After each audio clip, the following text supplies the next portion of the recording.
175. This is the people of the state of Michigan versus Sherrone Moore. Mr. Simon. Appearances. Thank you, Your Honor. Good afternoon. Katie Rizmersky, First Assistant Prosecutor for the Special Victims Unit for the People. And Your Honor, Joe Simon on behalf of Mr. Moore. That's the charges, sir. We waive formal reading of the complaint. Your Honor, stand mute to the charges. Formal reading having been waived, the plea of mute will be entered on your client's behalf. Simon, make your bond argument now or reserve? Your Honor, I think the people want to make a presentation, and I'll go after that if that's okay. All right, Mr. Wisniewski. Your Honor, thank you very much. I appreciate that. Mr. Simon. And thank you for the opportunity to be heard. As the court is well aware, this is not a series of offenses in Michigan that allow you to deny bond. We're certainly not asking for that. This is a felony of home invasion third degree, misdemeanor stalking, and misdemeanor entry without permission. Your Honor, we are asking for a $25,000 cash or surety bond in light of the fact that we cannot ask for you to deny bond. I get that he is a man of means, and so this is a bit of a nominal monetary ask, but quite frankly, it would be an ask that I would make for any defendant charged with these offenses before you. So what strikes me as perhaps more important in this scenario are conditions that I would like to ask for, because of course, as you know, Your Honor, you're tasked with trying to make sure that he reappears, but also the safety of the public and this victim in particular. So, Judge, in addition to an ask for a $25,000 cash or surety, we are asking, should he post that, should you impose that, we are asking that you order that he undergo a mental health evaluation. We are asking that you order him to submit to a GPS tether and that there be a no-go to this victim's residence or place of employment. Ask that you order that there be no contact with her whatsoever in any means, any fashion, direct or indirect, that there be no stalking behavior of any kind, that he be ordered to surrender any and all weapons, further that he be ordered to surrender his passport. Judge, the reason, Your Honor, the reason we make those requests is in light of the factual scenario that gives rise to these charges.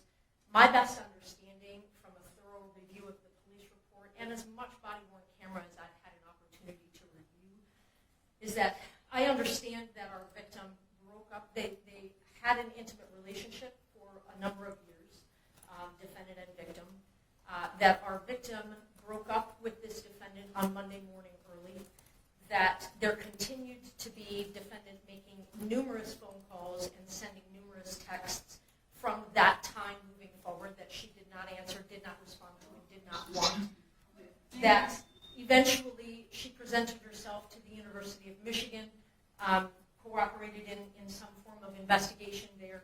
As we all now know, defendant was at some point on Wednesday afternoon fired from his employment. He then, at some point soon thereafter, came to her apartment in the address that is alleged in the complaint, barged his way into that apartment, immediately then proceeded to a kitchen drawer, grabbed several butter knives and a pair of kitchen scissors, and began to threaten his own life. I'm going to kill myself. I'm going to make you watch. My blood is on your hands. You ruined my life. And a series of very, very threatening, intimidating, terrifying, quite frankly, statements and behaviors there in that apartment. It was only then, Your Honor, when the victim, she called her attorney and then at some point indicated she was going to call the police, and then he left. And so, Your Honor, while I understand that there isn't evidence to suggest that he directly threatened the victim with any of those implements that I've indicated, the totality of the behavior is highly threatening and highly intimidating. She was terrorized, Your Honor. And in light of the totality of all of those circumstances, we consider the defendant to be a risk to public safety, a risk to this victim. And it is for those reasons that we are asking for those specific conditions. I'm more than happy to answer any other questions that the court may have or give you further information. I appreciate the opportunity. Thank you, Judge.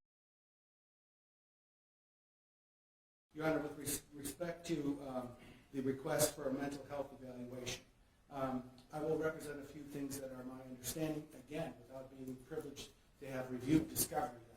My understanding is that following his arrest, my client was taken to the St. Joseph Mercy Health System for an evaluation, a mental health evaluation. My understanding is following that evaluation, he was not turned over for a commitment, but instead turned back over to law enforcement for lodging. That's where he's been at the Washtenaw County Jail since.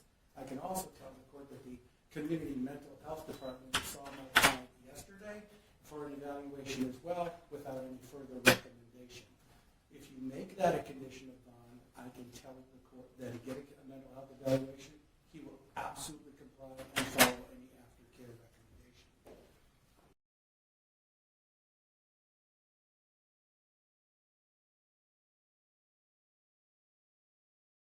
Mr. Moore, could you state your name, please? Sherrone Moore.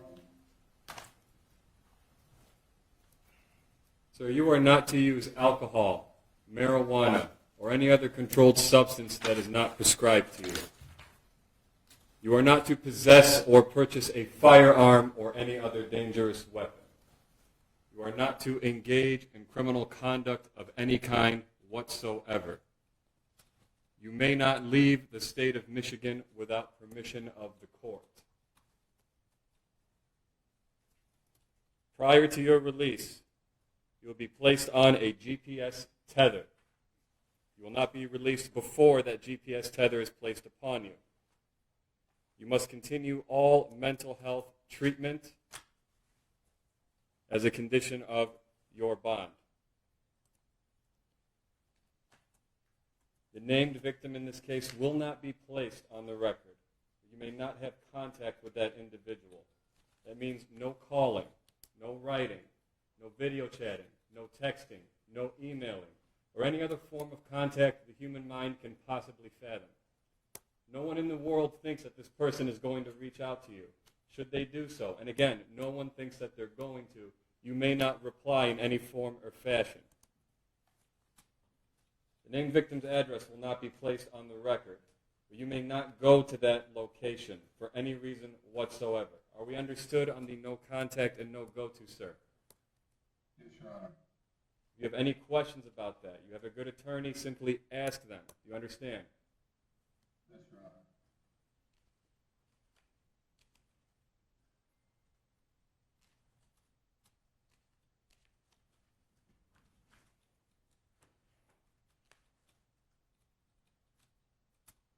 Bond will be set in the amount of $25,000 cash surety, as requested by the prosecution's office.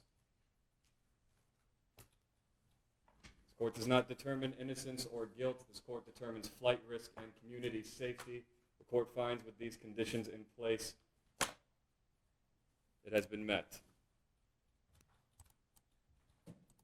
Mr. Simon, we are setting probable cause conference at this time for January 8th due to the holidays and scheduling. Is that a good court date for you? Your Honor, my client will waive his right to have that next court appearance within 14 days. I've discussed that with him. I also try to coordinate calendars with Ms. Wismierski. In support of that, I think we're both available on January 22nd. The court would order that. And I'll add one more thing for the record in support of that. I understand there is continuing investigation. So in addition to the discovery I don't yet have, there may be even more. So it will be January 26th, 2020. 22nd. January 22nd, then. January 22nd, 2026, 9 a.m., 14A1 District Court, Courtroom C. That will be in person. Sir, do not violate these bond conditions. Follow all orders of the court. Stay in contact with your lawyer. That concludes this hearing. Thank you, Your Honor. Thank you very much.